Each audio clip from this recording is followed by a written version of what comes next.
Vamos conversar agora com o Juliano Dedini, diretor de gestão de investimentos da 41. Muito boa tarde para você, Dedini.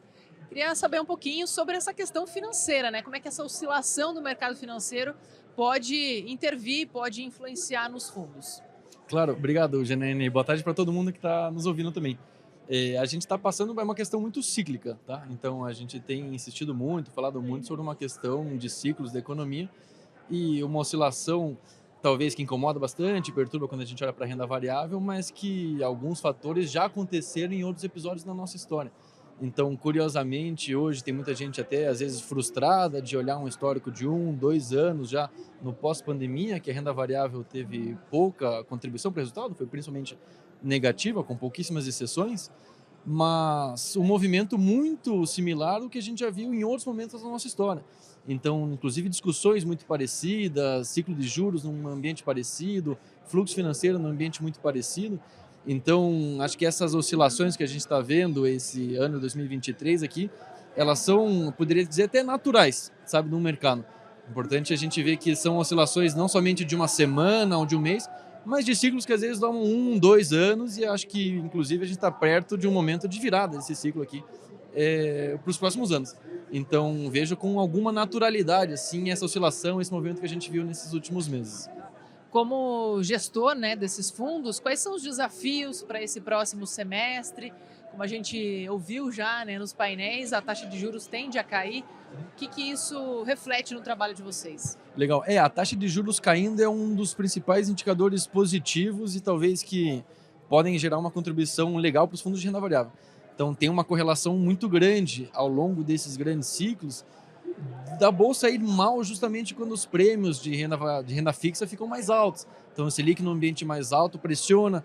Isso acabou casando muito nesse último ciclo agora. E eu digo ciclo porque no pós-pandemia para cá, a gente estima que está se concretizando um ciclo, mas foi um momento que teve muito resgate de fundos. Então, isso acaba entrando num ciclo vicioso, o ruim, porque as pessoas olham uma taxa de juros mais alta e tiram o dinheiro da renda variável e acaba contribuindo para pressionar o preço das ações. Então, com o ambiente de juros agora em queda, você tem tanto um fator de precificação das empresas, tá, por elas serem valor presente do futuro, no fluxo futuro. Então, tem uma questão de precificação que já ajuda. Tem uma questão de você diminuir a despesa financeira para as empresas. Então, você vai ver, começar a ver balanços bem mais leves agora. Empresas que estavam com uma situação de dívida um pouco mais complicada, começa a ficar mais leve. Acho que isso para o final do ano, para o ano que vem, vai ficar bem mais icônico. E você também tem esse fator de alocação. Então, os prêmios que as pessoas tiveram acesso agora de uma NTNB pagando 6, 6,5, começam a se exaurir. Uma Selic pagando 13 não vai pagar por muito mais tempo. Então, ao longo desse próximo semestre, é bem possível que essa queda de juros tenha uma contribuição bem positiva para a renda variável. Esses 3 alicerces aqui são pontos importantes. Qual que vai ser a diversificação necessária, né, para esses investimentos nos próximos anos no mercado financeiro, já que é um investimento a longo prazo? A gente precisa insistir em diversificação entre nomes, tá? Então, a gente evita, por exemplo, alguns casos, como o próprio índice Bovespa, eu te dou um exemplo assim. O índice Bovespa, às vezes, parece ser um indicador diversificado, porque tem quase 80 empresas, 80, 90 empresas dentro da sua carteira, mas ele é muito concentrado setorialmente e muito concentrado em poucos nomes. Então, você tem um nome, grande nome, por exemplo, a Vale, se você somar, ela é mais de 15% do próprio Bovespa. Então, diversificação não é simplesmente ter muitos nomes nas carteiras, mas ter teses complementares e ter pesos equivalentes ou pesos mais bem balanceados. Então, numa construção de carteira, você ser inteligente na diversificação é diferente de simplesmente comprar muita coisa, mas acabar concentrando em um setor, em commodities. A gente tem dado preferência hoje para empresas que são saudáveis.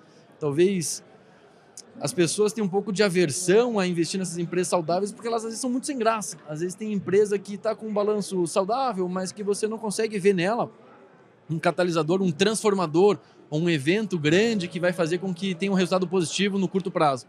Então tem muita gente que fica procurando aquelas empresas que estão em reestruturação, que tem uma tese, se o preço está com uma commodity andar, ou se tem alguma coisa muito imediatista que vai ter uma contribuição positiva. Então a gente está evitando esse tipo de tese e, honestamente, ficando naquelas empresas que estão mais, o básico que funciona. Nesse momento que está tudo muito barato, comprar o básico que funciona parece a melhor estratégia para os próximos anos. Não corre tantos riscos também, né?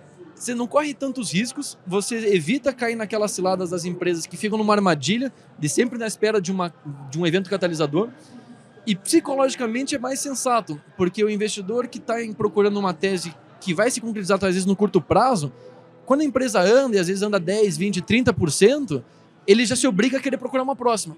Então você entra num ciclo ruim de estar sempre procurando a cada 1, 2 meses, querendo procurar a nova grande coisa. E inevitavelmente você vai perder dinheiro.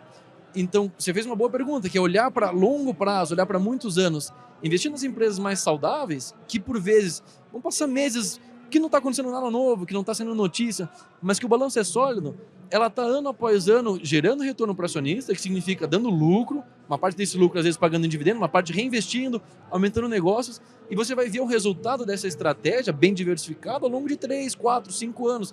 É uma carteira que não ficou exposta num evento tremendo na pandemia, por exemplo, é uma carteira que não teve uma concentração numa empresa que, quando der errado, leva todo o teu retorno embora, você não fica se obrigando a trocar ela. Então, para montar um investimento de longo prazo, de fato, que é a renda variável, fazer uma bela carteira de empresa saudável hoje, com os preços atuais, é a coisa mais óbvia, talvez, aqui que a gente possa fazer.